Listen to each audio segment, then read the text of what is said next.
اس وقت پاکستان جل رہا ہے۔ ایک طرف دشمنوں کی سازشیں ہیں اور دوسرے طرف ملک میں آستین کے سانپ ہیں جنہوں نے 22 کروڑ عوام کو یرغمال بنایا ہے، سیاست کو یرغمال بنایا، معیشت کو یرغمال بنایا۔ ایک طرف ہمیں دہشت گردی کا سامنا ہے جس میں 75,000 سے زیادہ ہمارے بھائی شہید ہو گئے ہیں، لیکن آج کے لمحے میں پاکستان کو سیاسی دہشت گردوں کا سامنا ہے، معاشی دہشت گردوں کا سامنا ہے، اور پاکستان کو ان لوگوں سے خطرہ ہے جن کو پاکستان کے عوام نے ہمیشہ ووٹ بھی دیا ہے، سپورٹ بھی دیا ہے، کندھوں پر بھی بٹھایا ہے، ایوانوں میں بھی پہنچایا ہے، لیکن اس کرپٹ مافیا نے 75 سالوں میں پاکستان کے ساتھ اچھا نہیں کیا، پاکستان کے عوام کے ساتھ انصاف نہیں کیا۔ اور آج بھی یہ لوگ، یعنی آج کے دن بھی یہ جو سیاسی پارٹیاں ہیں سب کے سب اس وقت اقتدار میں شریک ہے۔ پی ڈی ایم اقتدار میں شریک ہے، پیپلز پارٹی اقتدار میں شریک ہے، پی ٹی آئی اقتدار میں شریک ہے، اور جلسے جلوس بھی کر رہے ہیں اور رو بھی رہے ہیں کہ پاکستان کو انہوں نے نہیں، شاید کسی اور نے تباہ کیا۔ 14 سالوں سے خیبر پختونخوا میں پی ٹی آئی، 9 سالوں سے پی ٹی آئی وہاں اقتدار میں ہے۔ اگر پی ٹی آئی کے ساتھ کوئی ویژن، کوئی پروگرام ہے تو کر کے دکھاتے۔ کشمیر میں ان کی حکومت ہے، گلگت بلتستان میں پی ٹی آئی کی حکومت ہے، 14 سالوں سے پیپل پارٹی کی حکومت ہے سندھ میں، مرکز میں پیپلز پارٹی اور مسلم لیگ کی حکومت ہے۔ انہوں نے ہمارے بچوں کو تعلیم نہیں دیا بلکہ غریب اور امیر کی بنیاد پر تعلیمی ادارے تقسیم کیے۔ انہوں نے ہمارے لوگوں کو علاج کی بجائے ہاسپٹلز میں بھی وی آئی پی کلچر دیا کہ آج کوئی غریب آدمی ہاسپٹل میں جاتا ہے تو ڈاکٹر ان کے کپڑوں سے اندازہ، ان کے جیب سے اندازہ لگاتا ہے، اس کو کہتے ہیں کہ باہر نکلو، تمہارے لیے سرکاری وارڈ میں چارپائی نہیں ہے۔ کیا لاہور کے ہاسپٹل میں ایک غریب خاتون کو وارڈ سے نکالا، چارپائی نہیں دی گئی، اور انہوں نے ہاسپٹل سے باہر ایڑیاں رگڑ رگڑ کر جان دی، لیکن وی آئی پی کمرے خالی پڑے تھے۔ جب ان کے رشتہ داروں نے کہا کہ وہ کمرہ تو خالی ہے تو ایڈمنسٹریٹر نے جواب دیا کہ یہ تو وی آئی پی کے لیے ہے۔ تو کیا وی آئی پی اور وی آئی پی ڈبل ٹیکس دیتے ہیں؟ کیا ان کے 4 پاؤں ہیں؟ کیا ان کے 4 آنکھیں ہیں؟ کیا ان کے 4 ہاتھ ہیں جو زیادہ کما کر پاکستان کو دیتا ہے؟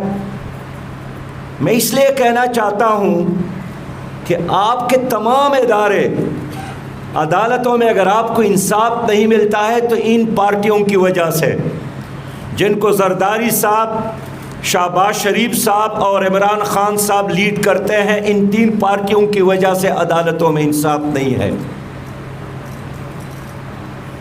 12 بجے بھی عدالت کھلتی ہے۔ اگر وی آئی پی اور وی آئی پی کو ضرورت ہو، پرسوں رات 11 بجے اسلام آباد ہائی کورٹ کھل گیا، اس لیے کہ ایک وی آئی پی ممبر قومی اسمبلی کو مسئلہ درپیش تھا، تو ان کی ضرورت تھی کہ ضمانت ہو، تو 11 بجے بھی عدالت کھل جاتے ہیں۔ مسلم لیگ کی حکومت ہے تو آپ روتے کیوں ہیں؟ کر کے دکھائیں۔ اگر آج عمران خان کہتے ہیں کہ عدالتوں میں انصاف نہیں ہے تو پی ٹی آئی کی وجہ سے نہیں ہے. ان کو اللہ تعالیٰ نے ایک موقع دیا لیکن پی ٹی آئی اداروں کو ٹھیک نہیں کر سکے, تباہ کر رہے ہیں, کر گئے ہیں, ٹھیک نہیں کر سکے. الیکشن کمیشن کو ٹھیک نہیں کر سکے, نیب کو ٹھیک نہیں کر سکے, عدالتوں کو ٹھیک نہیں کر سکے, ایک نصاب تعلیم اور یکساں نصاب تعلیم نہیں دے سکے, اور ان کے دور میں کرپشن میں اضافہ ہوا. میرٹ کا ہر سطح پر وائلیشن. لیکن اگر کچھ عرصہ قبل نواز شریف صاحب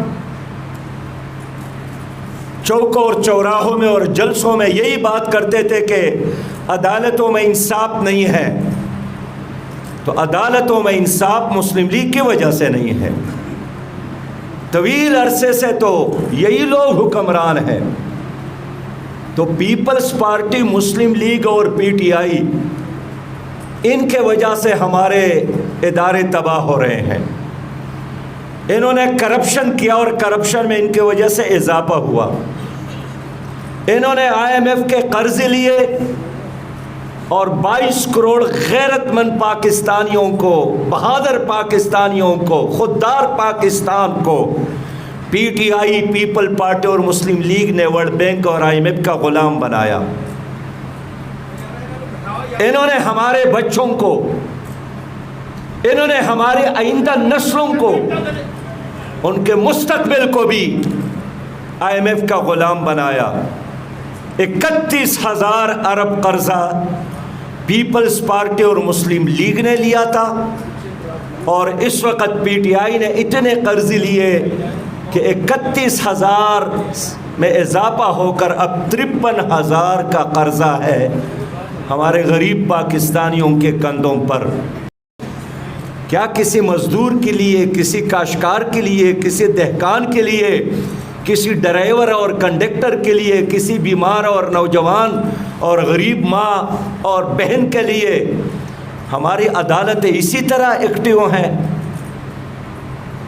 تو میرے دوستوں, میرے بھائیوں,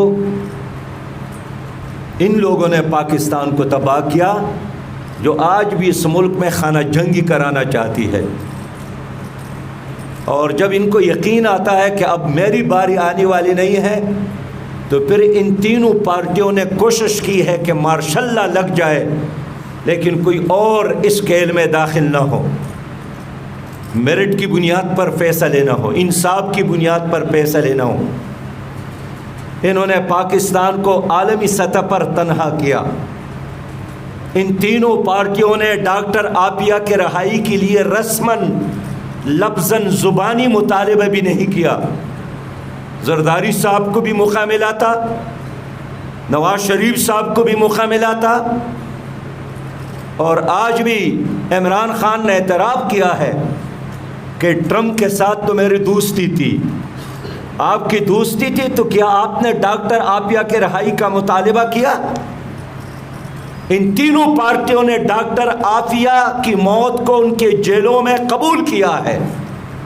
وہ امت کی بیٹی ہے, وہ پاکستان کی عزت ہے, اس نے کوئی جرم نہیں کیا ہے, وہ قرآن کریم کا حافظہ ہے, وہ دنیا کے 7 جینیس ترین لوگوں میں ان کا شمار ہوتا ہے. لیکن ایک مسلمان بیٹی ہے, اس لیے اللہ تعالیٰ نے ان تینوں کو توفیق نہیں دی کہ ڈاکٹر عافیہ کے رہائی کا مطالبہ کرے. ان تینوں بڑے پارٹیوں نے بڑا جرم کیا ہے کہ کشمیر کو انڈیا کے حوالے کیا ہے.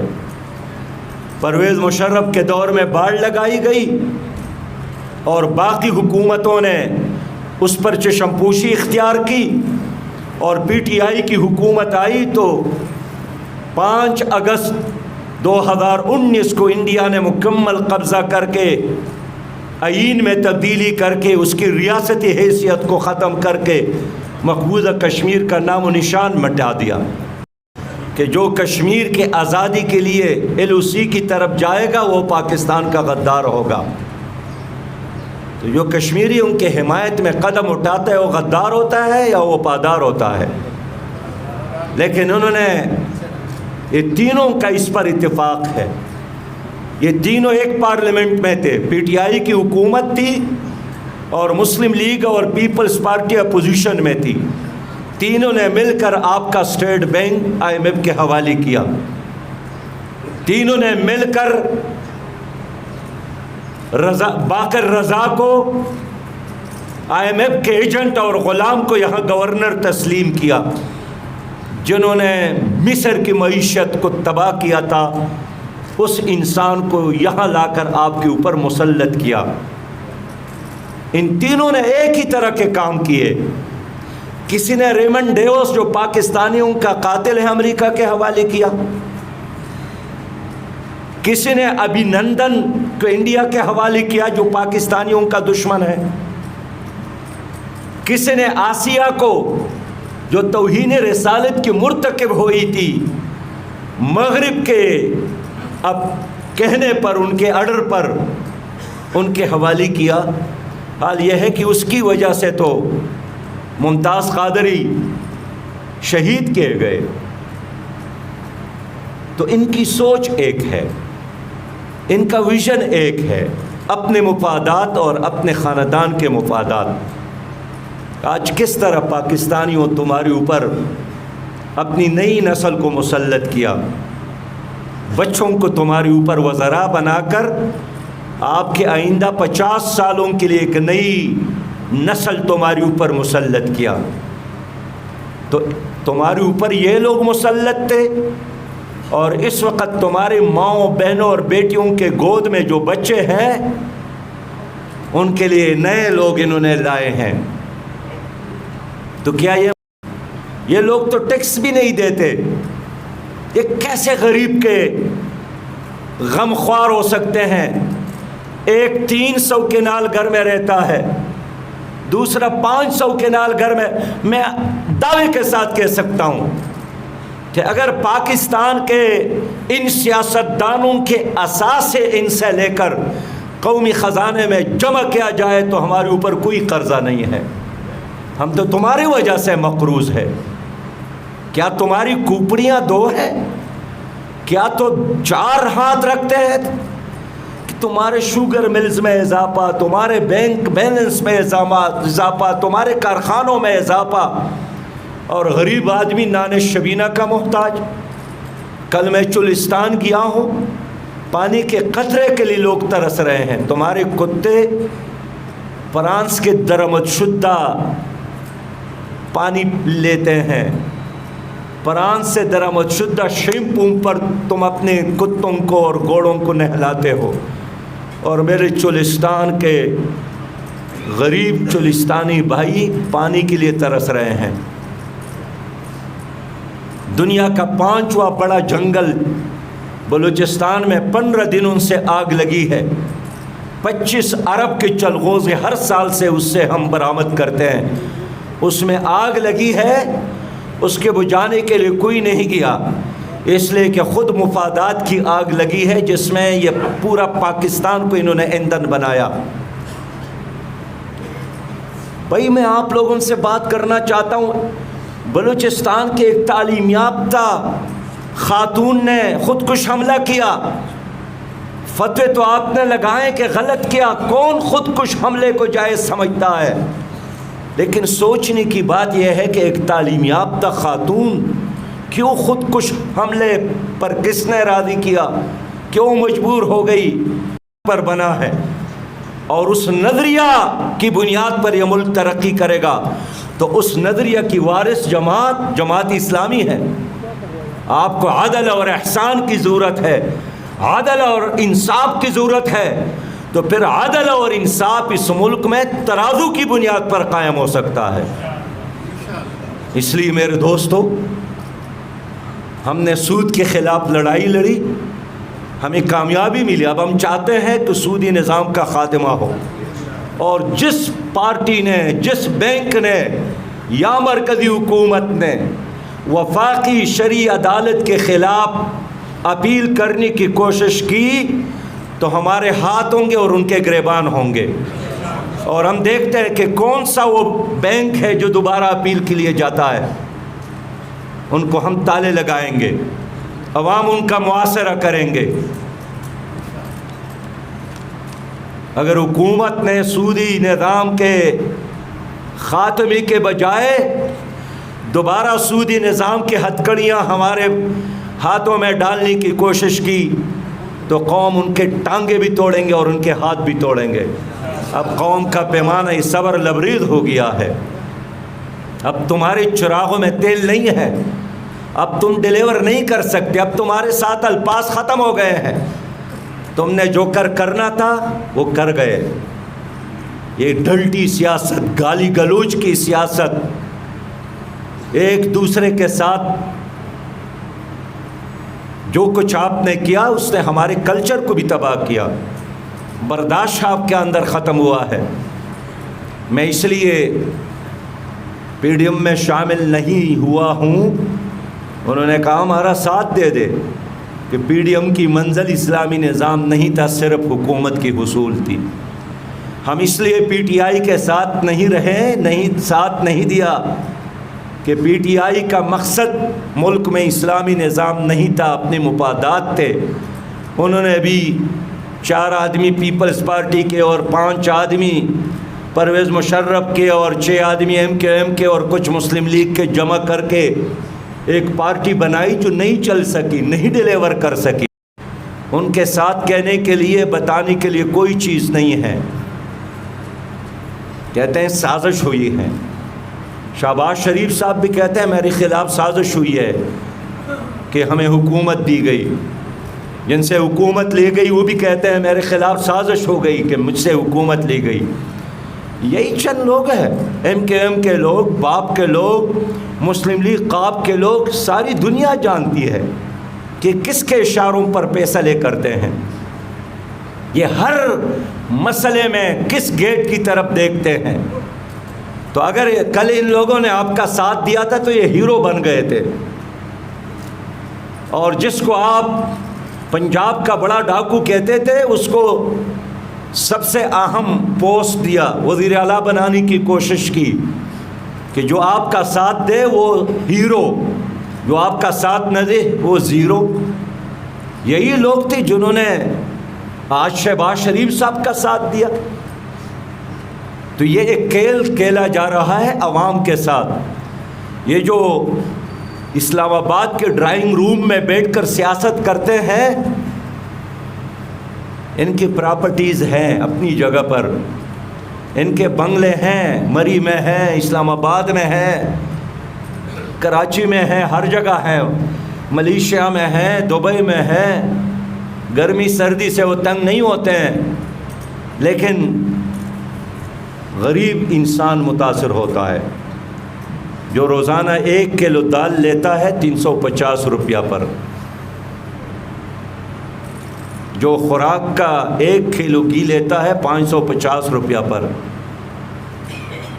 اس کا مسئلہ ہے جو آج سیب کی تصویر، کیلے کی تصویر بچوں کے دکھانے کے لیے ہے، کھلانے کے لیے نہیں ہے۔ خرید سکتا ہے؟ 500 گنا تو دوائیوں کی قیمت میں اضافہ ہوا۔ میں نے گزشتہ عید میں چیک کیا،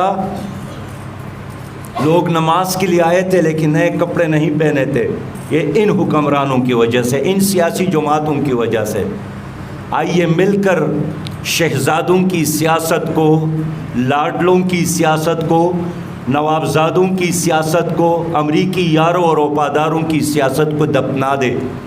اس کے لیے ایک انقلابی جدوجہد کی ضرورت ہے، اس کے لیے ایک نظریاتی جدوجہد کی ضرورت ہے۔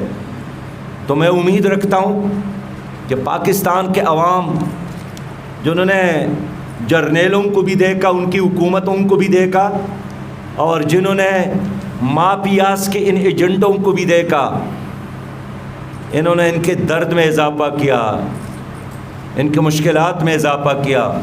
اب ایک چانس، ایک موقع متبادل اس ملک میں اسلامی نظام کا ہے۔ سودی نظام کا مقابلہ کیا ہے؟ اسلام کا نظام۔ اسلامی نظام کیا ہے؟ اسلامی نظام کوڑے مارنے کا نام نہیں ہے، اسلامی نظام نام ہے عدل اور انصاف کا۔ کہ محمود اور ایاز ایک صف میں نظر آئیں. ایک غریب آدمی بھی حکمران کے گریبان میں ہاتھ ڈال سکے کہ ہمیں تو ایک چادر ملی ہے، آپ کو کیسے 2 چادر ملی ہیں. اسلامی نظام نام ہے جسٹس فار آل، سب کے لیے انصاف، سب کے لیے تعلیم، سب کے لیے روزگار، سب کے لیے چھت، سب کے لیے عزت. یہ عزت صرف ان سیاستدانوں کے لیے نہیں ہے، ان شہزادوں کے لیے نہیں ہے. تو بابا یہ کیسا نظام ہے کہ لیڈر کا بیٹا لیڈر بنے گا؟ ہیرو ہیں. اور کل میں پاکستانیوں سے جہاں جہاں بھی وہ موجود ہے اس سزا کے خلاف احتجاج کی اپیل کرتا ہوں، اس لیے کہ ملک یاسین کو اگر سزا دی جاتی ہے اور آزادی کا یہ شمع بجھ جاتا ہے تو شاید ہی کل کوئی اور اس طرف قدم اٹھا لے. اس لیے اس شمع کو روشن کرنا ہے. میں حکومت پاکستان سے کہنا چاہتا ہوں کہ ادھر ان کی اہلیہ ہے، آج ان کے اہلیہ سے میری ٹیلی فون پہ گفتگو ہو گئی، مشال ملک صاحبہ کو، اور آپ سب کی طرف سے ان کو میں نے تسلی دی کہ اس جنگ میں آپ اکیلے نہیں ہیں. 22 کروڑ عوام آپ کے اس درد میں شریک ہے. جتنے بھی انسانی حقوق کے تنظیمات ہیں، بین الاقوامی انسانی حقوق کے کمیشن ہے، ان میں مشعل صاحب کو بھیجا جائے، مشال صاحبہ کو، اور ان کو فیسیلیٹیٹ کیا جائے تاکہ یہ مظلوم ہماری بیٹی اپنی آواز میں اور اپنے الفاظ میں دنیا کو آگاہ کرے.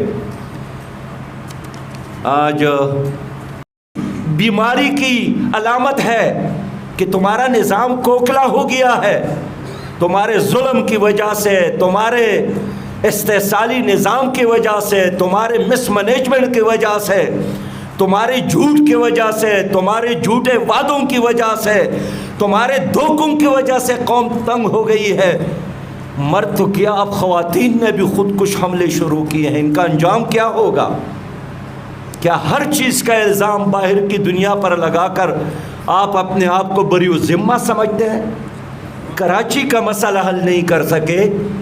کراچی میں پانی نہیں ہے، کراچی میں بجلی نہیں ہے، قبائلی علاقوں کے ساتھ وعدہ پورا نہیں کر سکے.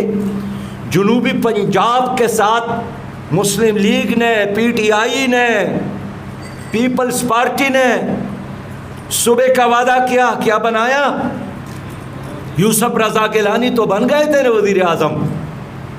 آپ کے باولپور کے ساتھ وعدہ کیا تھا کہ ہم یہ صوبہ نہیں ہے نیا صوبہ، ایک صوبہ کی بحالی ہے، ایک پرانی ریاست اور پرانی صوبے کے بحالی ہے. کیا وہ وعدہ انہوں نے پورا کیا؟ میں آپ سے یہی پوچھنے آیا ہوں کہ کیا اب وقت نہیں آیا ہے کہ ہمارے نوجوان ایک اسلامی اور خوشحال پاکستان کے خاطر جماعت اسلامی کا ساتھ دے؟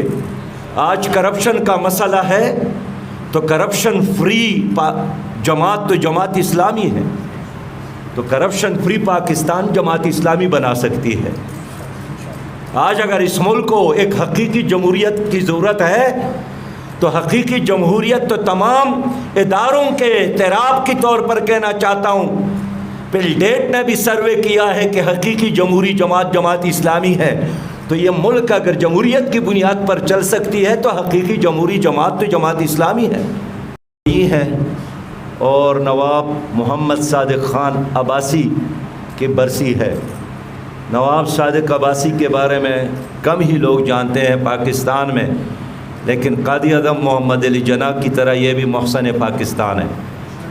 انہوں نے باولپور ریاست کا الحاق کیا تھا پاکستان کے ساتھ، اور جب پاکستان کی حکومت کے ساتھ تنخواہوں کے لیے پیسے نہیں تھے تو صادق خان عباسی صاحب نے اپنی ساری دولت قائد اعظم کے حوالے کر کے ابتدائی تنخواہیں وہی دیتے رہے.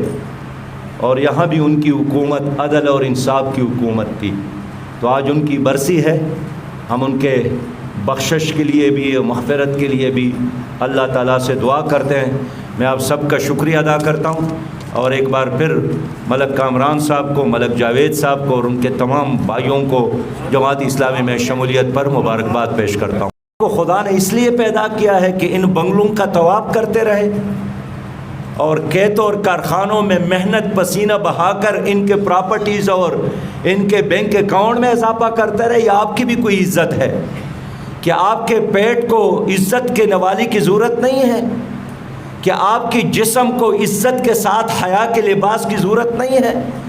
کیا آپ کے پاؤں میں، آپ کے بیٹی اور آپ کے بیٹے کے پاؤں میں عزت کے ساتھ کوئی جوتا پہننے کی ضرورت نہیں ہے؟ کیا آپ کی کوئی امنگ نہیں ہے؟ کیا آپ پاکستانی نہیں ہیں؟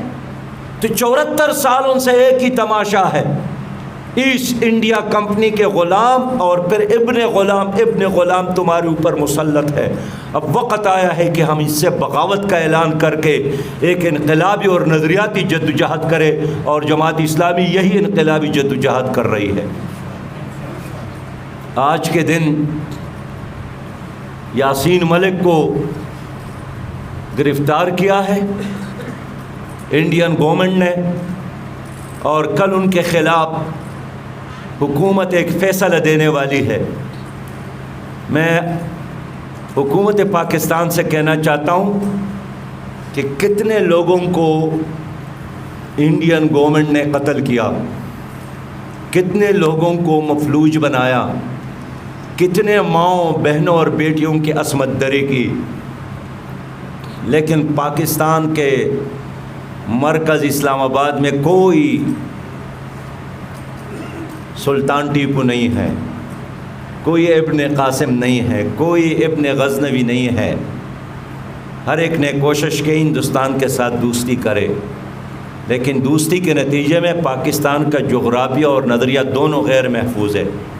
اس لیے حکومت پاکستان سے کہنا چاہتا ہوں کہ ہر قیمت پر ملک یاسین کی پھانسی کو رکوا دے، جس قیمت پر بھی ممکن ہو ان کی پھانسی، ان کو سزا ہر پاکستانی اور ہر کشمیری کے لیے سزا ہے۔ صحابت کا ہمیشہ ساتھ دیا ہے، اور صحابیوں پر جس حکومت نے بھی ہاتھ اٹھایا ہے ہم نے مخالفت کی ہے۔ پی ٹی آئی کے دور میں بھی صحابیوں پر ہاتھ اٹھایا گیا، ہم نے اس وقت بھی مذمت کی۔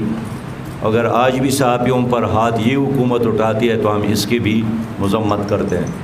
باقی جلسے، جلوس، ریلی ہر پارٹی کا حق ہے، اور حکومت کو کسی بھی ریلی اور جلسہ جلوس پر پابندی نہیں لگانی چاہیے۔ یہ ایک خوف کی علامت ہے، اور جو آئین اور جمہور اور ہمارا قانون ایک حق دیتا ہے جلسے اور جلوس کا، کسی حکومت کا یہ حق نہیں ہے کہ اپنے رعایا کو اس حق سے محروم رکھے۔ نظام بھی بدلنا چاہتی ہے اور امام بھی بدلنا چاہتی ہے۔ اس وقت پیرادار اور چوکیدار تو بدلا، مگر نظام وہی ہے۔ جماعت اسلامی نظام کو بھی بدلنا چاہتی ہے اور پیرادار اور چوکیدار کو بھی۔ اس لیے آئندہ الیکشن میں انشاءاللہ ترازو کے نشان کے ساتھ جماعت اسلامی الیکشن میں حصہ لے گی۔